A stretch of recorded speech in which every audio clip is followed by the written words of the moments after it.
ایک بہت ہی پیاری اور منفرد کہانی لے کر پھر آپ کے پاس حاضر ہوئی ہوں۔ میں ہوں اریحا اور آپ میرا چینل دیکھ رہے ہیں اریحا کہانیاں۔ بہت ہی اچھی کہانیوں کے لیے پلیز میرے چینل کو سبسکرائب کر لیں۔ عجیب رات تھی، مجھے سمجھ نہیں آ رہا تھا میں کیا کروں۔ شادی کی پہلی ہی رات اس نے مجھے کہا تھا کہ مجھے ہاتھ مت لگانا، میں کسی اور سے محبت کرتی ہوں، تم کچھ بھی کر لو مگر میری محبت نہ حاصل کر پاؤ گے۔ اس کی آنکھوں میں آنسو تھے۔ میں اٹھا اور وضو کیا اور نماز کے لیے چلا گیا اور اپنے اللہ سے ذکر کیا کہ اللہ یہ کیسا امتحان ہے۔ مجھے ڈر تھا اگر یہ صبح گھر گئی اور واپس نہ آئی تو میری عزت کا کیا ہوگا، میری تو عزت کا دیوالیہ نکل جائے گا۔ یہ گھر میں یہی نہ کہہ دے کہ یہ نامرد ہے۔ میرے ذہن میں بہت الٹے سے سوال آ رہے تھے۔ ایک بار تو سوچا کہ زبردستی کرتا ہوں، لیکن نہیں، میرے نکاح میں ہے، مگر دل نہیں مانا۔ میں نے اس سے بات کرنا چاہی مگر دل نہیں مانا میرا کہ میں اس کی منت کروں۔ میں سو گیا، ساری رات نیند تو نہیں آئی، کروٹیں بدلتا رہا، خیر لیٹا رہا۔ پھر صبح ہو گئی، رات سوچوں میں ہی کٹ گئی۔ اگر اسے کسی اور سے محبت تھی تو نکاح کے لیے ہاں ہی نہ کرتی، کیا مجھے ہی بتا دیتی، میں اس سے رشتہ ختم کر دیتا، میری زندگی برباد تو نہ ہوتی۔ سوچ کر میرا برا حال ہو گیا۔ میں شادی پر ساری جمع پونجی لگا چکا تھا۔ اس مشکل وقت میں نے اپنے رب کو بہت یاد کیا کہ میری مدد فرما۔ صبح وہ اپنے گھر چلی گئی، کوئی بات نہیں ہوئی۔ 3 دن تک کوئی ہلچل نہیں ہوئی۔ 3 دن بعد اس کی امی کی کال آئی، میں لینے چلا گیا۔ میں نے وہاں بھی کوئی بات نہیں کی۔ وہ رات کو فون پر کسی سے باتیں کرتی تھی، میں نے پوچھا تک نہیں۔ میں نے اسے سارے وقت میں بس ایک بار پوچھا، کیا طلاق چاہیے؟ اس نے کہا نہیں۔ میں نے سارا فیصلہ اس پر چھوڑ دیا۔ اس کا فون پر جو عشق تھا اس کا مجھے کوئی مطلب نہیں تھا۔ 7 ماہ ایسے ہی گزر گئے۔ ایک دن اس نے مجھ سے بات پوچھی، میں بہت حیران ہوا، اس کے چہرے کی طرف دیکھنے لگا اور میں نے کہا ہاں بولو، تو اس نے کہا کہ تم کس مٹی سے بنے ہوئے ہو کہ ہمیں 7 ماہ ہو گئے ہیں میں تمہارے پاس ہوں اور ہم رشتہ ازدواج بھی نہیں کر پا رہے ہیں، یعنی کہ میاں بیوی والا کوئی رشتہ نہیں ہے، اور تم نے مجھ سے پوچھا بھی نہیں کہ میں کس سے محبت کرتی ہوں۔ میں صرف اس کی طرف دیکھ رہا تھا، اس کی باتیں سن رہا تھا خاموشی سے، اور میں کوئی جواب بھی نہیں دینا چاہتا تھا۔ پھر میں نے اسے کہا کہ کیا تم میرے ساتھ رہنا چاہتی ہو؟ پتہ نہیں کیوں میرے منہ سے ایک دم نکل گیا۔ میں اصل میں اس کی رضامندی کے ساتھ اس سے رشتہ زوجیت رکھنا چاہتا تھا، کوئی زبردستی نہیں کرنا چاہتا تھا، کیونکہ میرے دین میں جبر نہیں ہے، اور میری ماں نے میری تربیت بہت اچھی کی تھی اور مجھے عورت کی عزت کے بارے میں بھی بتایا تھا۔ میں ان سب باتوں پہ اس کو جبراً نہیں کہہ سکتا تھا کہ وہ میرے ساتھ رہے، لیکن آج اس کے منہ سے جب یہ الفاظ سنے تو پھر میرے دل میں ہلچل سی ہوئی، لیکن میں پھر بھی ابھی پوری طرح اس کو اپنے لیے راضی کرنا چاہتا تھا۔ پھر اس نے کوئی بات نہ کی، آپ نے جواب نہیں دیا۔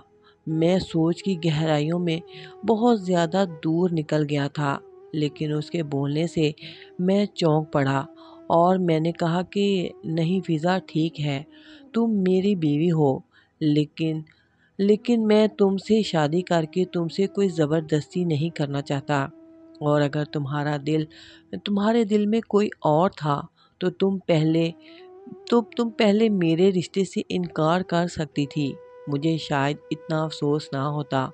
پھر وہ رونے لگ گئی تو میں اپنی کرسی سے اٹھ کر اس کے پاس چلا گیا۔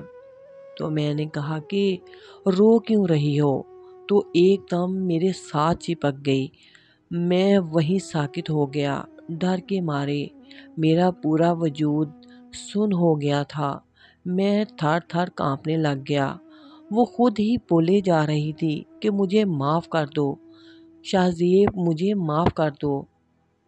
میں واقعی کسی سے محبت کرتی تھی، لیکن میں نے اپنی امی کو بتایا تھا، میں نے اپنی امی سے کہہ دیا تھا، لیکن میرے گھر والے نہ مانے اور انہوں نے زبردستی میری شادی آپ سے کروا دی۔ میں جھوٹ کی بنا پر آپ سے کوئی رابطہ نہیں رکھنا چاہتی تھی۔ میں اسے واقعی بہت پسند کرتی تھی۔ میں نے میری شادی کے بعد بھی اس سے کانٹیکٹ میں رہی۔ میں اس سے فون پر باتیں کرتی تھی، لیکن پھر بھی ایک دن اس نے مجھے اپنے پاس ملنے کے لیے بلایا اور باتوں باتوں میں میرے اتنے قریب ہو گیا کہ مجھے اسے اس کی سانسوں کی گرمی محسوس ہونے لگی۔ اور جب اس نے مجھے اپنی باہوں میں لینا چاہا تو میں ایک دم جھٹکے سے پیچھے ہو گئی اور میں نے کہا کہ نہیں، اب میں کسی کی امانت ہوں۔ جب میں نے اسے کہا کہ تم نے اپنے گھر والوں کو میرے گھر رشتہ لینے کیوں نہیں بھیجا، تو اس نے بھلا سا منہ بنا کر کہا کہ میں مجبور تھا، میرے گھر والے اس رشتے پر نہیں مان رہے تھے۔ تو میرے ذہن میں آیا کہ کیا رشتوں پر مجبوری ہوتی ہے، کسی کی عزت خراب کرنے پر نہیں۔ میں ایک دم وہاں سے کھڑی ہو گئی۔ اس نے مجھے بہت روکنے کی کوشش کی، لیکن میں نے پھر اسے مڑ کر پلٹ کر نہیں دیکھا اور میں واپس آ گئی۔ اور یہ ساری باتیں میرے ساتھ کر رہی تھی اور میں اندر ہی اندر پگھلتا جا رہا تھا کہ یہ میرے ساتھ کیا ہو رہا ہے۔ کیا اللہ نے میرا صبر دیکھ لیا ہے؟ کیا اللہ نے میرے دل کو دیکھ لیا ہے؟ کیا اللہ کو میرا صبر پسند آ گیا ہے؟ تو اس نے کہا کہ شاہ زیب، تم ایک بہت ہی اچھے انسان ہو، تم نے ایک دن بھی میری مرضی کے خلاف نہیں کیا، تم مرد تھے اور اپنا حق بھی جتا سکتے تھے کیونکہ میں تمہارے نکاح میں تھی، لیکن تم نے پھر بھی کوئی زبردستی نہیں کی، بہت صبر کیا۔ اب جب کہ وہ سارے جرم اپنی زبان سے قبول کر رہی تھی تو میں نے ہاتھ بڑھا کر اس کو اپنے ساتھ لگا لیا اور کہا کہ چپ ہو جاؤ صبا، چپ ہو جاؤ پلیز۔ وہ پھر بھی روئے جا رہی تھی کہ نہیں، تم مجھے معاف کرو، میں تمہاری گنہگار ہوں، تم بہت صبر والے انسان ہو، مجھے تمہاری قدر محسوس ہو گئی ہے۔ پھر میں نے اس کو اپنے ساتھ لگا لیا، اتنا پاس کر لیا کہ محسوس ہی نہ ہوا کہ ہم دو ہیں۔ پھر اس نے مجھے اپنی مرضی سے سب کچھ کرنے دیا اور میرے بھی دل کا غبار اور سر کا غبار سارا اتر گیا۔ اور پھر اگلے دن مجھے اس میں اتنی کشش محسوس ہوئی، مجھے اس پہ اتنا پیار آیا کہ مجھے اس بات کی بھی خوشی ہوئی کہ شاید میرا پیار بہت سچا تھا، کہ نکاح میں واقعی بڑی طاقت ہے، کہ اس نے اس غلط رشتے کو خود ہی خیر آباد کہہ دیا ہے، میرا گھر بسا لیا ہے، میرا ساتھ قبول کر لیا ہے۔ اب میری ہر رات اس کے ساتھ سہاگ رات ہوتی ہے اور ہر دن ایک عید کی طرح ہوتا ہے۔ مجھے اسے واقعی سچی محبت ہو گئی ہے۔ صبا میرے ماں باپ کا بھی بہت خیال رکھتی ہے اور میرے گھر کو بھی اس نے بہت اچھے طریقے سے سنبھال رکھا ہے۔ اب میں گھر پر نہیں بھی ہوتا تو مجھے کسی چیز کا خدشہ نہیں ہوتا، لیکن کیونکہ اس نے مجھے دل سے قبول کر لیا ہے۔ واقعی نکاح میں طاقت ہے۔ نکاح کو عام کریں کیونکہ زنا انسان کو فنا کر دیتا ہے۔ میری اس کہانی سے اگر آپ کے دلوں کو کوئی میسج ملا ہے تو پلیز میرے چینل کو لائک کریں، شیئر کریں، سبسکرائب کریں اور بیل آئیکن کو آل پر پریس کر دیں۔